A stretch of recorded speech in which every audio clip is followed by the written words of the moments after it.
Welcome to the DJNTV Chill Room Chat, your space to unwind and talk shop. This episode is sponsored by MadeByDJs.com, innovative tools designed specifically by DJs for DJs. DJEventPlanner.com, the industry standard for streamlining your business and booking faster. And DJRequests.com, the easiest way to manage your dance floor's vibe in real time. Support the show by using our Amazon affiliate link at DJNTV.com/Amazon. Now, let's get into the mix.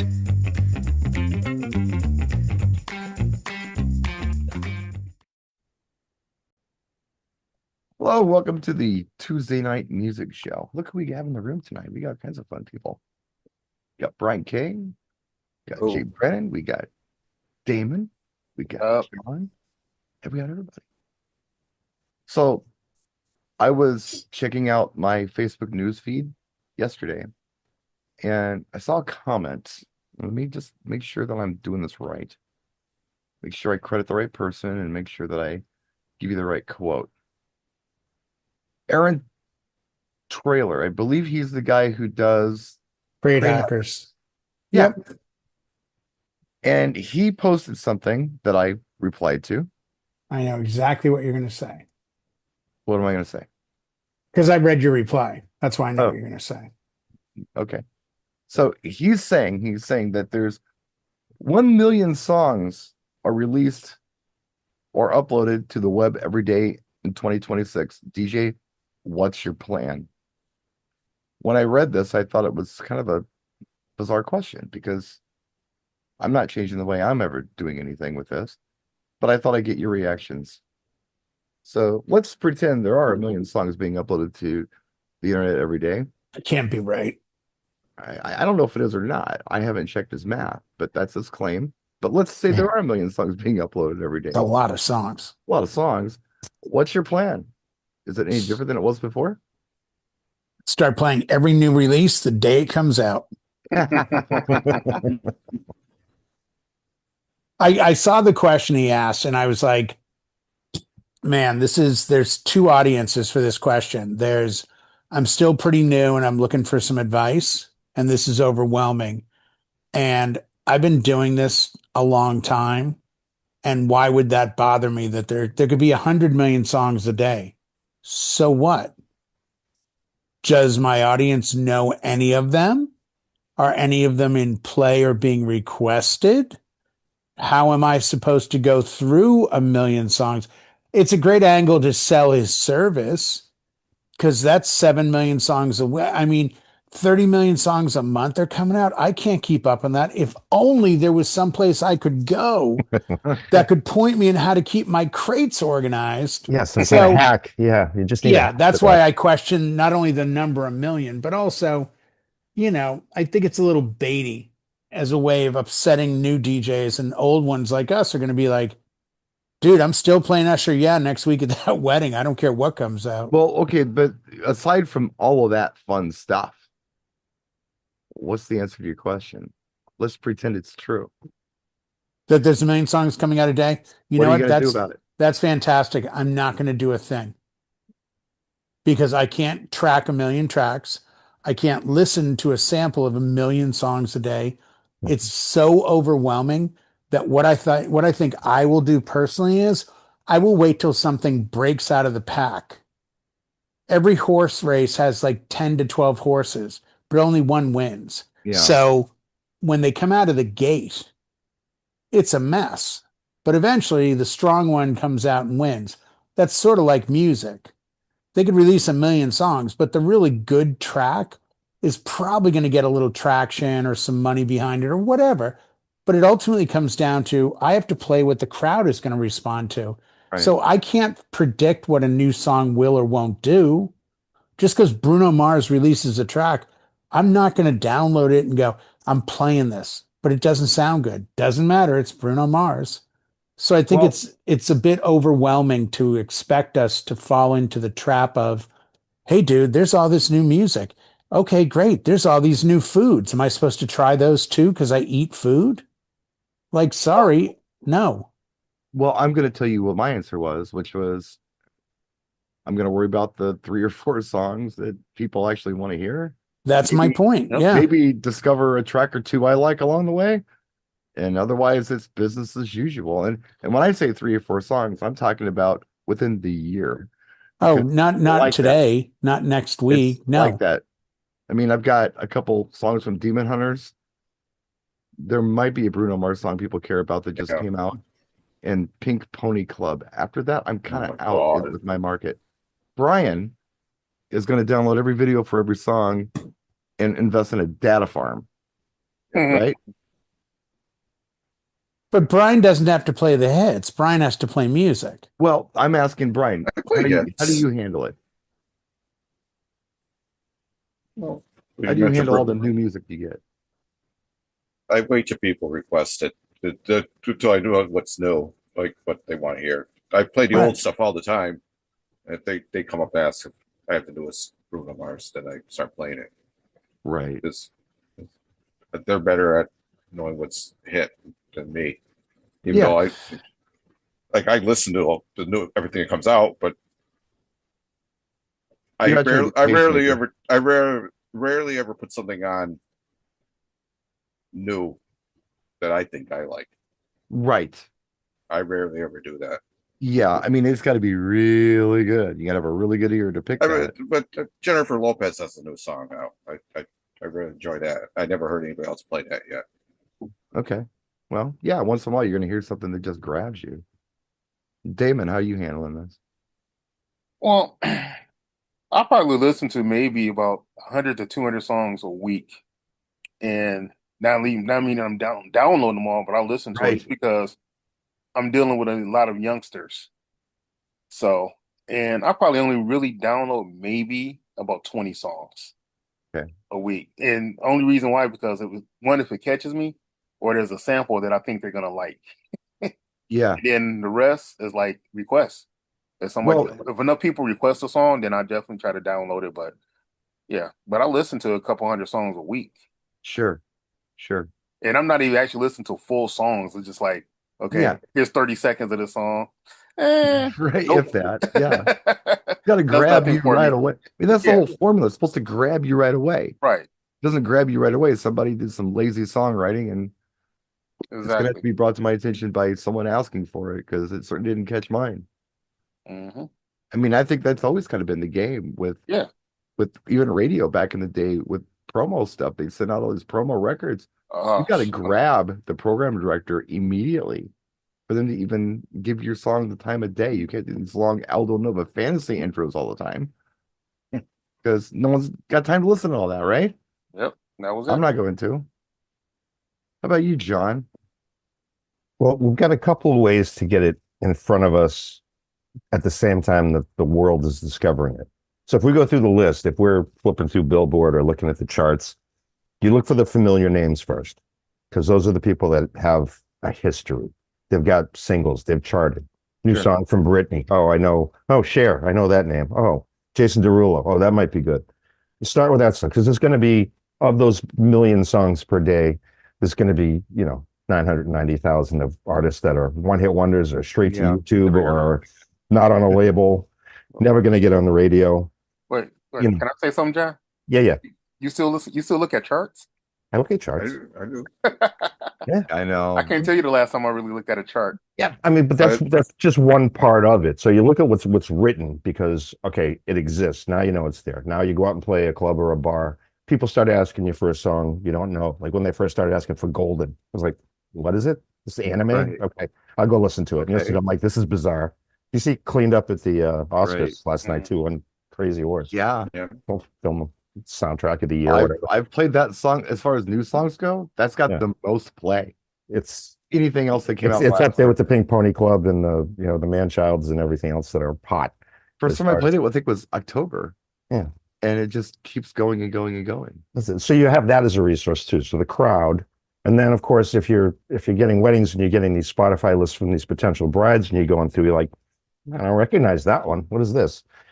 You go find it on YouTube to listen to it or whatever, or check your library. It could have been sitting there for 6 months and now suddenly someone's asking for it. Mm-hmm. But on the daily stuff, to stay with what's current, that's just the different ways that to take it in. And we're in here talking about new songs all the time too. What's the hot hit of the week? Like we thought that the Bruno record was going to be all dance bangers, and it turns out he made a wedding album. It's just a whole bunch of that. And I haven't had anybody ask for it. I've played it, but I haven't had anyone come up and say, I got to hear it. To be your guy or to be your man or whatever it is, or five. It's on the radio every other song. Yeah. Yeah. All you need to do is listen to an hour of popular FM radio, and you've heard. I Just Might. Is that the name of the song? Yeah, Just Might. That was it. Yeah. Took me a minute because it's that memorable. It sounds like it fell out of the 70s, but he likes to do that. So just a little slow for me.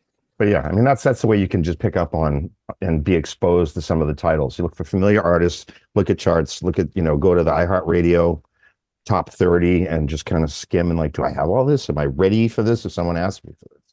John puts a lot more time into new music than I ever will. I mean, because he'll late night, John and I will be in here. Like, oh, have you heard this new song by Sabrina Carpenter? I'm like, no. He plays it, and I'm like, yeah, I think it's got legs. I'm like, okay, I'll hold my breath. John gives stuff chances, and I'll make a confession right here in front of the world. I have never in my entire career played a Sabrina Carpenter song as a DJ because no one's ever asked for it, and I don't think anybody ever missed it that I didn't play it. If it's not on a must play, then you can. There's enough to dance around it. Play "Lush Life" by Zara Larsson there, and get that 2016. That one back in the charts because they've asked for it. Yeah, it's a weird one, but I don't know, man. I don't care how many new songs are coming out. If it's a great song, and somebody's lucky enough to hear it and decide it's a great song and tell their friends that it becomes a hit, then I'm interested. But if not, then I'm not the tastemaker. I can't do that. I think it's also where you are. Like I had the K-pop, the Demon Hunters, Golden Hunter thing. The other one's Soda Pop. That's pretty big. Last year. So I was playing it at an event and getting an insane reaction. So I immediately just said, okay, I've got it. And Golden did well. Soda did super well. But it was obvious to me, okay, this is that audience. This is not every audience. So make a mental note. Now, have you guys heard of Somber? Yes. SOMBR, 12 to 12? Yes, I played the track. Yeah. Okay.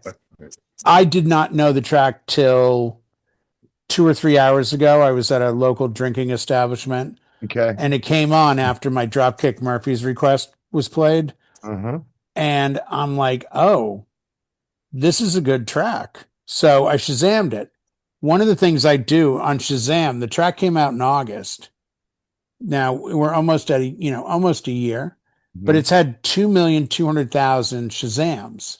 Yeah. I actually will use that as a sign that it's a decent song. Sure. If it's had 20, I'm alone in the world knowing this track. If it's had 10 million, oh, okay, I'm late to the game maybe. It actually came on my radar, I think in January it was requested.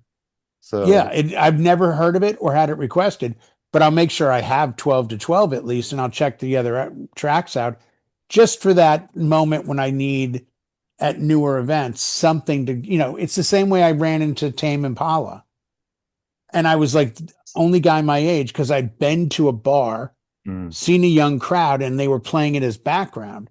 So the next week when I did a party at a bar for a corporate client, I was playing Tame Impala, and I had 2 waitresses and the bartender come up to me and be like, dude, our DJs never play cool music like this. And it's like, well, because your DJs aren't smart enough to copy what they heard at the last bar and watch people's reaction. Like, this isn't that difficult. Yeah. What's difficult is keeping all of it in line and not screwing up with, oh, I've seen 19-year-olds before. Van Morrison, here we come.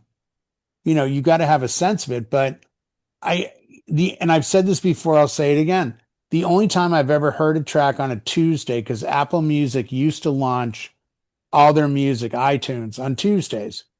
And the only tracks that I've ever played the week they came out were Justin Timberlake, Can't Fight the Feeling, and Bruno Mars, Uptown Funk, because it was the biggest buzz on Facebook. Like every DJ I knew was like, dude, have you heard this yet? It's amazing. I ended up getting the video because even Promo Only hadn't released it yet. And I played it that weekend as a dance track and everyone went nuts. So I'm like, great, but that's few and far between. Well, as a side note, you'd mentioned Tuesday releases. That used to be a thing. Yeah. Oh, Yeah. yeah. iTunes every Tuesday release new music. I used to stand in line at the record store for midnight releases. Yeah. Monday It night was into Tuesday. Tuesdays. Did Yeah. anybody else do that, or am I the only fool who used to do that kind of I stuff? never stood in I line, used but to do I've Yeah, gone in the day that I concert went in ticket. and got Guns N' Roses, Use Your Illusion, the day it came out. And the big push was they sold it at midnight. Mm-hmm. They were closed. They opened at midnight only to sell that. Right. Yep. That was it. And then you had to leave. And then I went in the next day and they'd restocked. And I'm like, oh, I got to get this. I got to get this. I did it for when the Doors soundtrack came out. I had to have that. It was the remastered stuff. It was necessary at the lounge I was playing at the time. I had to have it. Right. So I grabbed that and I did I think like 2 or 3 Lenny Kravitz albums, midnight releases. Yeah. Never did a Prince one, believe it or not, but I did Lenny Kravitz midnight releases. Have you ever gone to Bandcamp? Yeah. No. Bandcamp is heard a of it. site where artists will release music. And the arrangement is you can get it for free technically, but you're kind of inspired to pay something. You could pay $1, you could pay $100. It's up to you. And that's how I found Scott Bradley, Postmodern Jukebox. Mhm. Someone had sent me a track, and when I clicked on the link, it took me to Bandcamp, and I listened to it, and I bought the entire album, his first release, for like, I think I paid $15 for it. But I was like, this is great. This is in line with my Paul Anka stuff, my Richard G stuff. This is perfect to get in my arsenal of having more stuff. Sure. You know, I don't like going to Spotify per se to look up cool lounge jazz house music to play because it's probably very accurate, but I don't like playing directly off Spotify. But I'll look at it once in a blue moon just to get an idea on artists. And that might be Sure. part of the million songs a day because you're getting some dude on his laptop since COVID who's now a producer slash AI remixing orator. something. Yeah. Or And, you know, I can see that. and I don't know if you guys agree with this. John probably does more clubby stuff than I do. I genuinely, when the word remix is there, it's almost a stop sign for me. Like, oh, it's a remix? I don't need it. Because I found in my journey through doing weddings and corporate events, they kind of don't want to hear Uptown Funk spun upside down and remixed to the point that it's not the lyrics they know in the order they know. typically. So every time I see these great like remix, it might be fun for me to hear, but it's a red flag for any of my real events. So I'll Yeah. actually push away on it. The way I have always dealt with like EDM remixes is listening to XM. Like if it's BPM or whatever the station is now. Oh, or Diplo whatever. and Diplo. Diplo. I will listen to see what mixes they're playing, and whatever mixes they're playing are usually the mixes to get. yeah, no, I agree. I'll Shazam that stuff too. Yeah, you're right Yeah. about that. Or it'll come up on the screen. So you at Yeah. least know, like, oh, this is the Chainsmokers remix. Well, even if of- you hear it, because I mean, I'm getting promo only, I'm getting top hits. I probably Right. have it, and I've got 75 remixes of the same song. So I'll Yeah. listen to each one. Oh, that's the one. Yeah, that Right. one. Yeah. That's the one I'll typically play because that's the one people obviously want to hear. Whoever's doing the program directing over there on those channels is doing a fantastic job. They're picking the right mixes. Right. And No, I'd agree with that. I've never played anything other than what they've done. I've always just gone straight to whatever they're doing and followed them. I think too, I mean, I'm a self-professed wedding corporate, the rare occasional bar where the instructions are just play like the newer, younger crowd stuff. Mm. And, you know, I'm playing everything from Diplo to Justin Bieber to whoever. And it totally fits on background music at that point. But in the wedding market, I don't really need to know about a lot of new releases because if the clients aren't asking for it, Yeah. and I mean, I never thought the day would come that I would agree with, oh, I only keep 1,500 tracks on my hard drive. It's all I need. You know what? Yeah, I could probably put together 1,500 songs that you could kill most weddings with. unless they need specifics. But I Well, you don't wanna try get- to be a little bit more, outgoing than just I'm going to play the same tracks at every single event. I honestly, and I think most of the people in this room can tell you the same thing. I don't know what I'm going to play at most events until I'm there, because I gotta think figure there's out what a, people are going to get into. but I there's a might know- bubble. There's a bubble, you're going to draw from. Well, You I might know like 10 songs that the couple likes and I think will work well, but everything around that, I have no idea what it's going to be. I don't know. I do it on the cuff too, but Yeah. in the back of my head, I joke about Usher, yeah. And I joke because I know I'm going to play it at every event. Now, you can Yeah. look at that and be like, oh, that's just phoning it in. Really? Because it seems to pack every dance floor I have. Yeah. Yeah, So it's there- one song out of 40, and Right, that's but there's- that's going to be there, and everything Well, else in No, James no, case, and- one song out of flexible. Yeah, and 20. and there's going to be a bunch of other tracks, but there is always that, the second I walk in the room and I take one look at the crowd, I'm like, okay, I can guarantee what I'm not playing tonight, which means I'm going to end up with another set of songs. I've had weddings where I show up and I'm like, holy geez, I think I can totally play Dead Mouse tonight. And the crowd looks like it.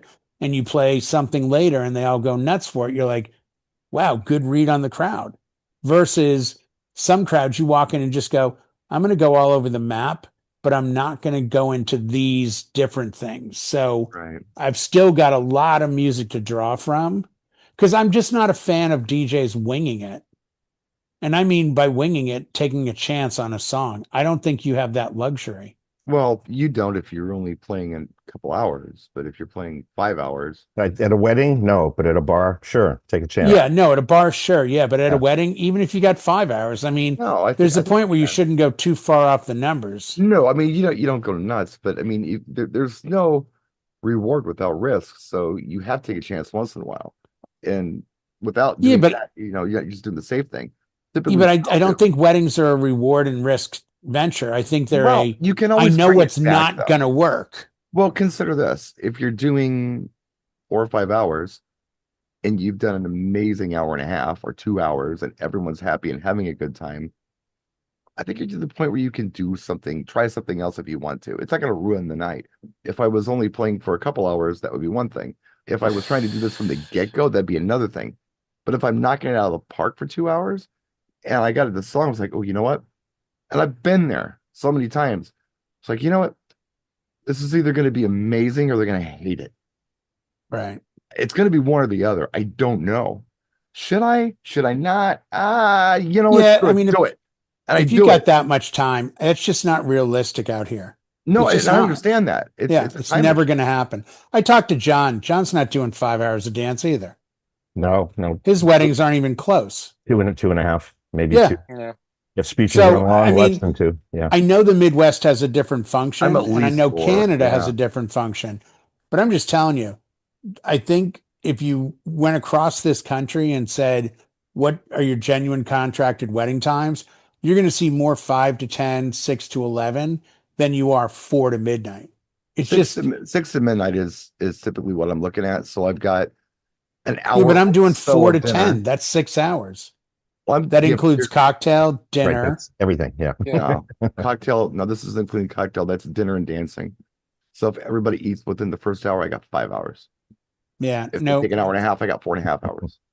If they take 2 hours, they're taking their time, and I got 4 solid hours. Well, I do all my weddings at 5 hours. Every wedding. that's for everything, right? Yeah, from reception to the end.